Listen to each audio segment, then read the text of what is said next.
হায় হায়, কেমন করে এলাকাবাসীদের কাছে আমি আমার মুখ দেখাবো? বিয়ে করি নাই, স্বামী নাই, কিন্তু পেটে সন্তান চলে এসেছে। হায় হায়, এলাকায় কেমনে মুখ দেখাবো?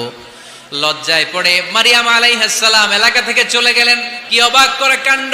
বাচ্চা ভূমিষ্ঠ হওয়ার জন্য, বড় হওয়ার জন্য 6 মাস 7 মাস লাগে নাই, পেটে বাচ্চা আসার সাথে সাথে বাচ্চাটারে বড় করে দিয়েছে কে?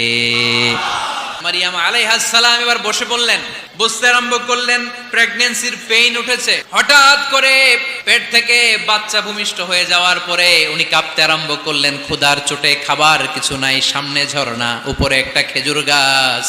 সাইয়েদনা ঈসা আলাইহিস সালামকে কোলে নিয়ে মারিয়াম আলাইহিস সালাম মনে মনে ভাবে, হায় রে, কেউ যদি একটু খেজুর পেড়ে দিত, এই ক্ষুধার মুহূর্তে আমি খেজুর খেয়ে পেটের ক্ষুধা নিবারণ করতাম। রব্বুল আলামিন মারিয়ামকে উদ্দেশ্য করে আয়াত নাজিল করে দিলেন, হুজ্জি ইলাইকি বিজিযআইন নাখলা। এর মানে হচ্ছে, মারিয়াম, কেউ পেড়ে দিবে না, একটু কষ্ট করে হাতটা উঁচু করে খেজুরের ডালা ধরে ঝাঁকুনি মারো, টসটসে কাঁচা পাকা খেজুর নিচের দিকে পড়বে, তারপর তুমি তুলে খাবে। সুবহানাল্লাহ পড়েন। আল্লাহ চাইলে অটোমেটিক্যালি কারামাত হিসেবে খেজুরগুলো নিচে ফেলতে পারতেন না?